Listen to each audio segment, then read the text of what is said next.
목사님은 왜 고집 웨스턴 일가에 있는 이 베버리 이발관을 찾습니까? 예, 저는 이 집에서 깎는 머리가 제 마음에 들기 때문에 저는 이 집만 갑니다. 그때 어느 분이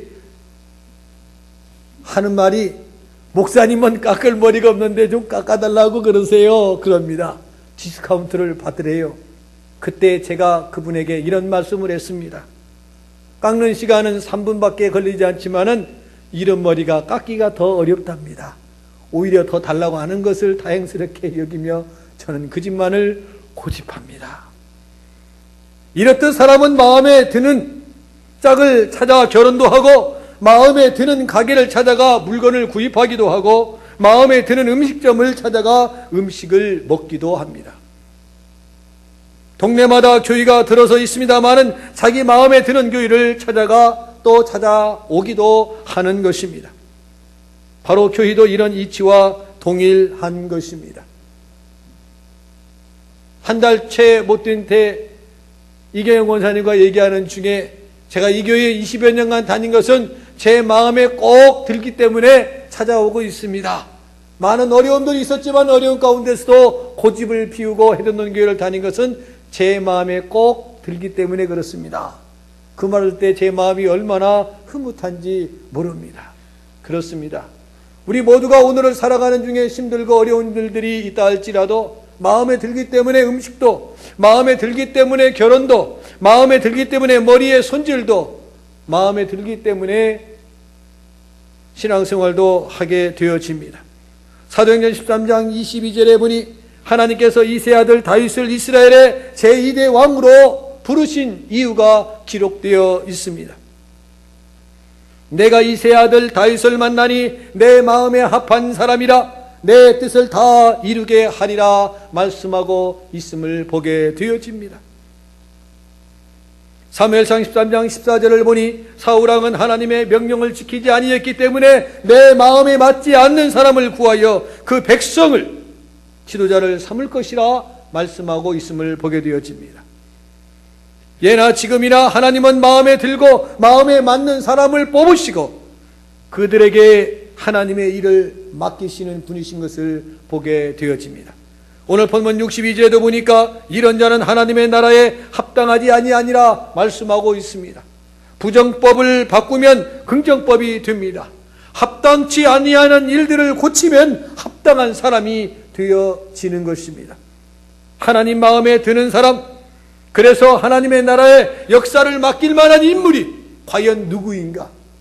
저와 여러분이 하나님의 마음에 합당한 사람이 되어서 어떤 일이든지 여러분에게 하나님의 일을 맡기고 싶어하는, 하나님의 마음에 꼭 드는 우리 모두가 되시기를 주의 이름으로 간절히 축원을 드립니다. 하나님 마음에 드는 사람은 어디든지 따라가는 사람입니다. 오늘 본문 59절 말씀을 함께 합독합니다. 또 다른 사람에게 나를 따르라 하시니 그가 이르되 나로 먼저 가서 내 아버지를 장사하게 허락하소서 했습니다. 예수님 주변을 서성거리며 맴도는 사람이 있었습니다. 그에게 주님은 뭐라고 말씀합니까? 나를 따르라. 그러자 그 사람이 뭐라고 대답합니까? 나로 먼저 가서 내 아버지를 장사하게 허락하소서. 아버지 장례식을 치른 다음에 내가 선생님을 따르겠습니다 라는 말을 건넵니다. 그 당시에 유대인들은 사람이 죽으면 그날로 장례식을 치르곤 했습니다. 우리처럼 3일장도 아니고 5일장도 아닙니다. 사람이 숨 떨어지기가 무섭게 당일날 갔다가 매장을 합니다. 왜 장례식을 하겠습니까? 대답은 쉽습니다. 시체가 빨리 부패하기 때문에 당일날 장사를 치르게 되어집니다. 주님은 그에게 다시 묻습니다. 죽은 자들로 자기의 죽은 자들을 장사하게 하고 너는 나를 따르라. 복음을 전파하라 말합니다. 아버지 죽은 사람이 그날 장례식을 치르지 않고 예수님 주변을 서성거리는 경우는 있을 수가 없는 것입니다. 그래서 주경학자들은 이렇게 표현합니다. 그것은 아버지가 세상을 떠난 것이 아니라 예수님을 따르지 않으려고 하는 핑계에 불과하다. 아버지가 세상을 떠나고 당일날 장례식을 치루어야 할 장본인이 예수님 옆에서 멀쩡하게 서성거릴 필요가 없거든요. 이 말을 건넨 것은 예수님을 따르지 않으려고 하는 핑계에 불과하다는 말입니다. 하나님께 합당한 사람은 나를 따르라, 나를 쫓으라는 일에 예, 알겠습니다라고 말할 수 있는 사람입니다. 누가복음 5장 11절에 보면은요, 갈릴리 바다에서 고기 잡던 베드로와 요한과 야고보가 예수님을 만난 다음에 모든 것을 버려두고 예수를 따르니라 말씀하고 있음을 우리는 염두에 두어야 할 것입니다. 버릴 것은 버리고 예수님을 따르는 사람이 하나님의 마음에 합당한 사람인 것입니다. 부부나 가족이 함께 예수님을 믿고 따르는 것이 가장 바람직한 것입니다. 그러나 남편이나 아내나 부모나 자식이 예수님을 믿지 않는다는 이유로 나마저 예수님을 버리거나 떠나는 것은 파멸의 원인이 되어지는 것입니다. 함께 믿고 따라갈 형편이 아니라면 나만이라도 믿고 따라갈 준비된 그릇이 되어야 한다라는 것입니다. 남편이 술 마시고 마약하고 주색에 빠져 산다고 해서 아내도 따라가면 되겠습니까? 아니 되는 것입니다. 부모가 방종한 생활을 한다고 해서 자식들도 따라갈 필요가 있을 수는 없는 것입니다. 우리는 좋은 것을 배우고 따르고 실천해야 합니다. 나쁜 것은 본뜨거나 따를 필요가 없습니다. 오래지 가운데 있는 어느 분이 남편이 카지노에 푹 빠졌습니다. 깊이 빠졌습니다. 부인이 말리러 갔다가 오히려 부인이 더 카지노에 깊이 빠져서 집안을 거들낸 경우를 오래전에 들은 경우가 있습니다. 말리러 갔던 본인이 더 깊이 빠져가지고 이제는 남편이 놀래가지고 남편이 부인 카지노 말리러 다니다가 부부가 함께 빠져가지고 사업체도 날려보내고 자식들도 가정부를 시해서 양육을 하게 되어지는 가정 파탄을 일으켰던 경우가 있는 것을 보게 되어집니다. 구소련의 심리학자 이반 파블로프가 발견한 조건 반사 이론이 있습니다. 종을 친 후에 개에게 먹을 것을 주는 것을 반복해서 했습니다. 그러자 종소리만 듣고 개가 무엇을 흘려요? 침을 흘리기 시작합니다. 여기서 종소리는 조건이고 개가 침을 흘리는 것은 반사가 된다는 것이 파블로프의 이론인 것입니다. 늘 순종하고 따라가는 훈련을 반복해서 하는 사람은 순종이라는 단어가 나오게 되어지면은 심령이 즐거워지고 가슴이 뛰고 영혼이 약동하는 것을 경험하게 되어집니다. 순종하는 단어만 들어도 얼마나 마음이 기쁘고 뿌듯한지 모릅니다. 왜? 그의 삶은 늘 순종하는 삶을 살았기 때문에. 그러나 불순종을 배우고 거역으로 자신을 훈련한 사람은 순종이라는 단어만 나와도 신트름이 나고 역겹고 매식거운 기분을 느끼게 되어지는 겁니다. 왜? 마음의 부담감을 갖기 때문에. 이것은 영적 조건 반사인 셈입니다. 예수님을 따른다는 것은 순종하는 것을 의미하는 것입니다. 순종하는 사람이 하나님의 나라에 합당한 사람입니다. 하나님 나라의 왕은 누구이십니까? 하나님이십니다. 하나님의 나라의 백성은 누구입니까? 바로 우리 성도인 것입니다. 백성은 왕의 명령과 통치에 복종해야 할 의무가 있고 왕은 백성을 정의와 공평과 사랑으로 다스릴 의무가 있습니다. 예수님 따라가는 훈련을 우리는 힘써야 합니다. 예수님 따라가야 영생이 있고 살 길이 있고 행복이 있음을 성경은 분명히 우리들에게 일깨워 주고 있습니다. 그러기에 내가 곧 길이요 진리요 생명이니 나로 말미암지 않고는 아버지께로 올 자가 없느니라. 수고하고 무거운 짐인 자들아 다 내게로 오라 친히 말씀하여 주셨습니다. 힘들더라도 예수님을 바라보고 예수님을 따라가고 내가 만난 예수님을 증거하는 증인이 되시기를 주의 이름으로 간절히 축원을 드립니다. 다음은 하나님의 마음에 드는 사람은 하나님의 나라를 전파하는 사람입니다. 총력 전도하는 사람입니다. 내가 만난 예수님을 몇 분 이내에 소개할 줄 알아야 된다고 했어요? 3분 이내에. 좋은 셀즈맨은 자기가 가지고 있는 상품을 3분 이내에 설명을 해서 듣는 이로 하여금 구매욕을 느낄 수 있도록 하는 것이 훌륭한 세일즈맨이랍니다. 평생 주님과 함께 동행하며 살고 있는 저와 여러분이 예수님에 대하여 3분 이내에 소개하면서 상대방이 교회 가고 싶어할 충돌감을 느낄 수 있도록, 해돋는 교회에 대해서 설명해 줄 때 주변 사람이 해돋는 교회 한번 가고 싶을 충동감을 느낄 수 있도록 설명할 수 있는 분이 되어야 한다는 말입니다. 오늘 본문 60절에 보니까 너는 가서 하나님의 나라를 전파하라 했습니다. 마태복음 3장 1절에 보면은요, 그때 세례 요한이 이르되 유대의 광야에서 전파하여 가르되어 했습니다. 마태복음 4장 23절에 보면은 예수께서 온 갈릴리에 두루 다니사 그들의 회당에서 가르치시며 천국 복음을 전파하였느니라 말씀하고 있습니다.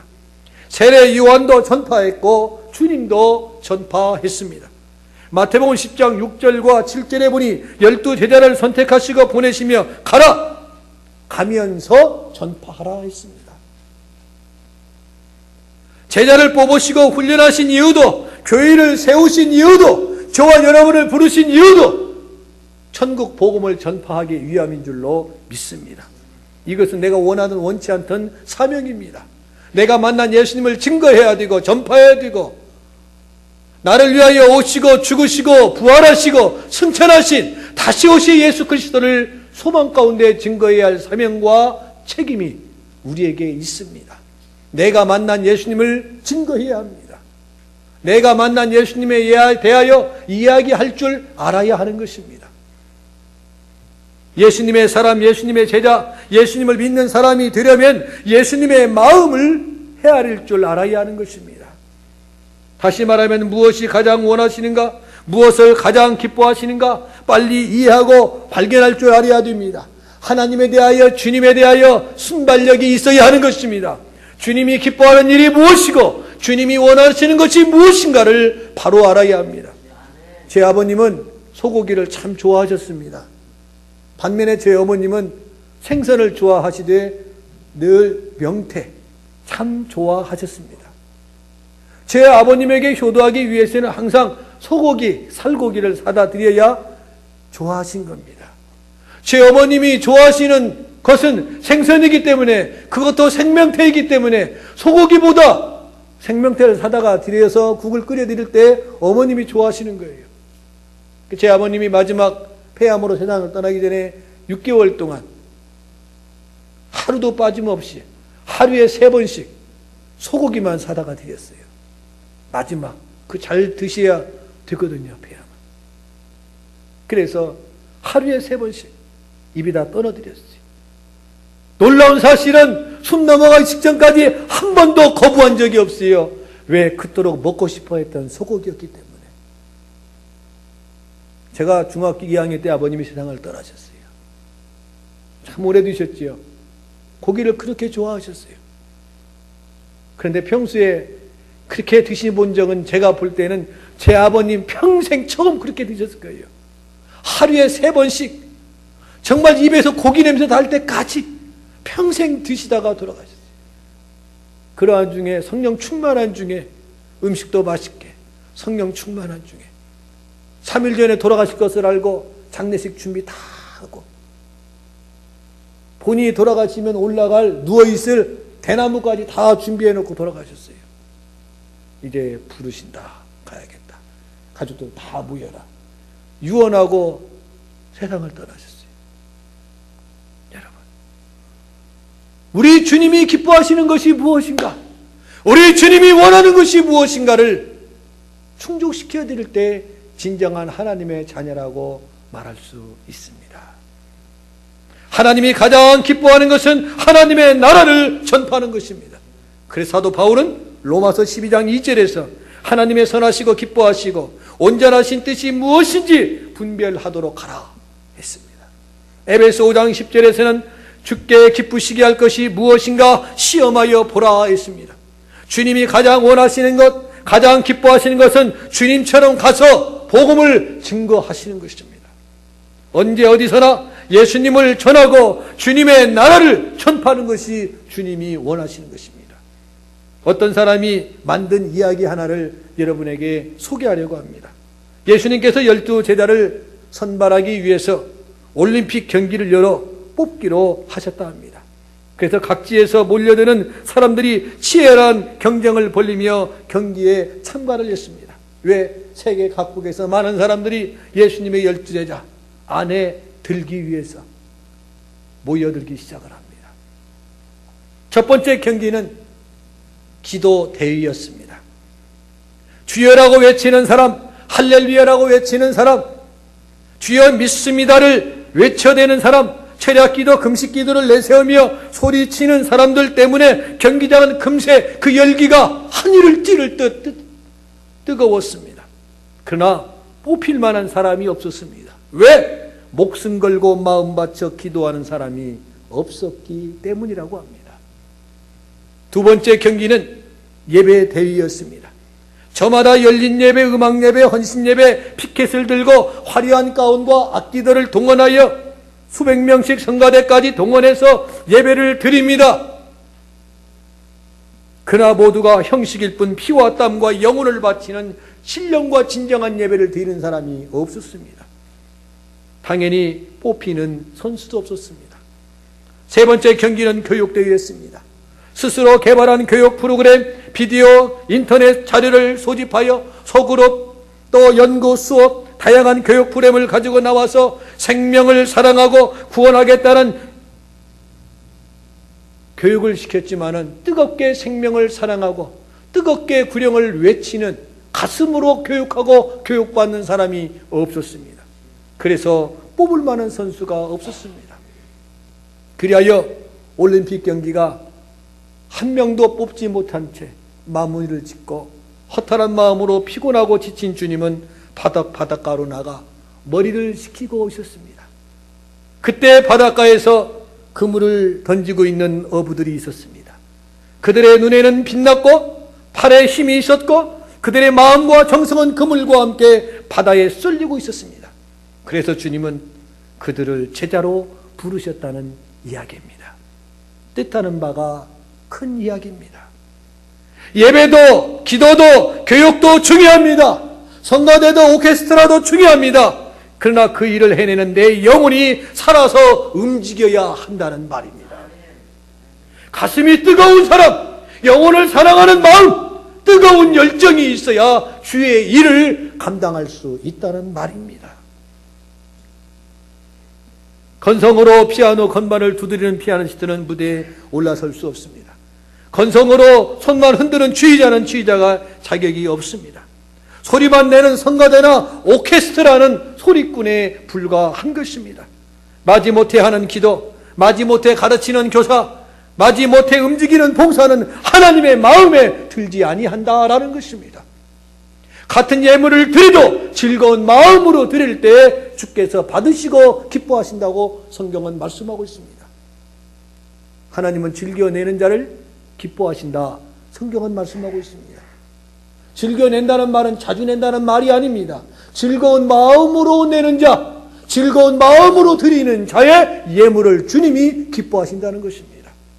잘못 해석하게 되어지면은 즐겨낸다는 말을 주님도 돈을 좋아하셔가지고 다응치 말하고 자주 내는 사람을 좋아하시는구만. 그렇게 착각하면 해석하면 안 됩니다. 즐거운 마음으로 드리는 자. 예배를 드릴 때도 신령과 진정으로 가슴으로 준비된 예배를 드릴 때 기뻐하십니다. 여기에 나와서 찬양하는 찬양팀, 여기에 나와서 찬양하는 성가대, 얼마나 열심히 준비하는지 몰라요. 찬양팀도 열심히 준비합니다.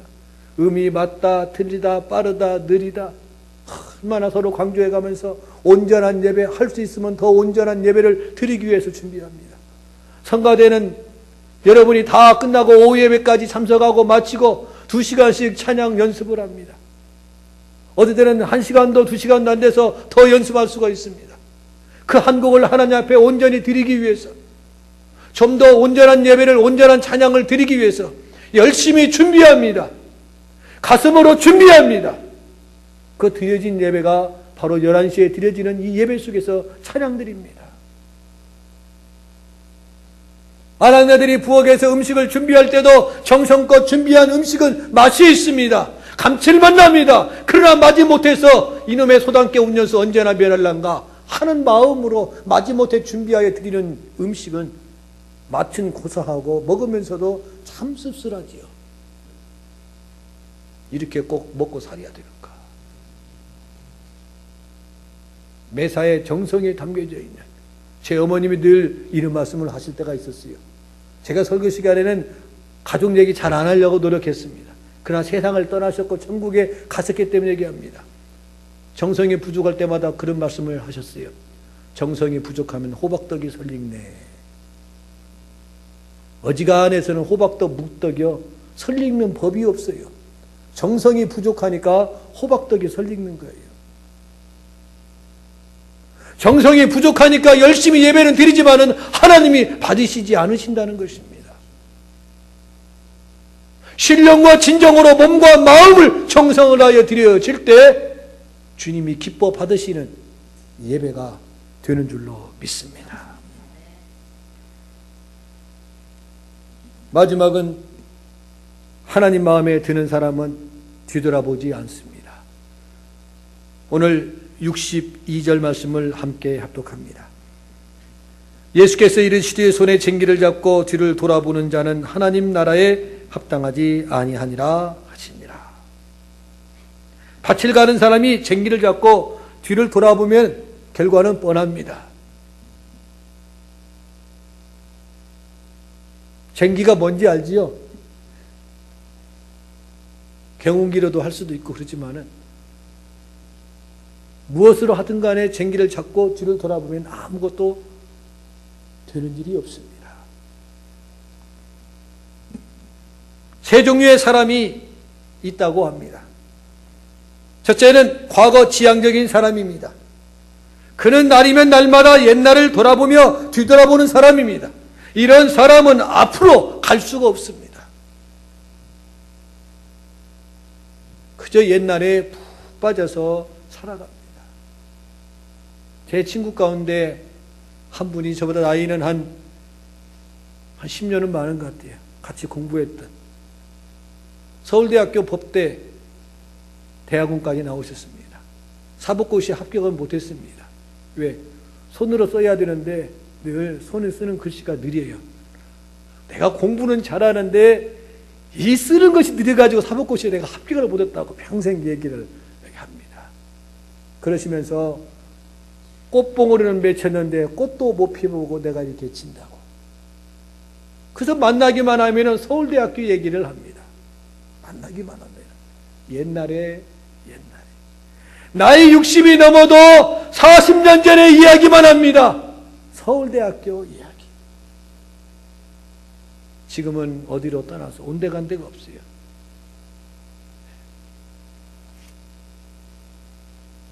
미국 오자마자 결혼해서 사기당하고 35년 만에 또 만나서 결혼했는데 또 사기당했어요. 참 안타까워요. 그래서 홀로 정말 LA를 다 떠나고 싶다고. 어디론가 바람처럼 사라졌는데 지금까지 연락이 없습니다. 모르긴 몰라도 지금 만나도 그러실 것 같아요. 45년 전 서울대학교 법대 이야기를 지금도 하실 것입니다. 과거 지향적인 사람, 옛날에 묶여섰던 사람, 미국에 와서 살고 있으면서 현실에 적응하지 못하고 한국 이야기만 하다가 이민생활 종치는 사람. 두 번째는 현실 안주적인 사람입니다. 이대로가 좋다, 여기가 좋다, 지금이 좋다면서 끔찍하지 않습니다. 이런 사람은 향상도 발전도 없습니다. 베나산에서 베드로가 여기서 삽시다 했을 때 주님은 뭐라고 했습니까? 내려가자. 건배를 하더라도 그런 사람은 뭐라고 해요? 이대로 그럽니다. 덜도 더도 말고 지금처럼만 좋다. 중요층 사회가 그렇지요. 이대로 밀어붙여 이대로. 이런 사람은 발전이 없습니다. 앞으로 가자고 해야 됩니다. 우리에게는 오직 전진뿐입니다. 전진할 줄 알아야 돼요. 이대로 서서는 안 돼요. 어제보다 오늘 더 나아야 되고 오늘보다 내일을 향해요. 열심히 길을 달려야 할 준비된 그릇이 우리가 되어야 합니다.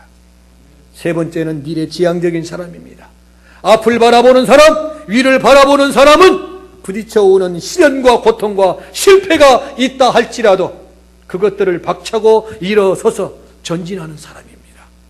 어떤 장애물이 내 앞길을 막아도 조금도 흔들림이 없습니다. 여러분은 미래지향적인 사람이 되기를 바랍니다. 그 어떤 것이 내 발목을 잡아도 주저하지 않는 사람, 흔들리지 않는 사람, 제자리에 안주하고 주저앉지 않는 사람. 주님은 제자들에게 가라! 가면서 복음을 전파하라 했습니다. 자신도 십자가 기다리고 있는 예루살렘을 향해 걸어가셨습니다. 뒤돌아보지 맙시다. 앞을 바라보고 묵묵하게 걸어갑시다. 그러한 사람들을 하나님이 기뻐하시고 너는 내 사람이다. 내 마음에 드는 사람이다. 나와 함께 가자고 말씀하십니다. 외로워하지 마시기 바랍니다. 주님이 여러분과 함께 하십니다. 주님이 여러분과 지금부터 영원토록 함께 하신다 했습니다. 그 주님과 함께 남은 여생 동행하는 동안에 좌우로 흔들림 없이 오늘 또 내일 또 앞으로 전진해 나가는 그 발걸음이 복되기를 주의 이름으로 간절히 축원을 드립니다. 기도합니다.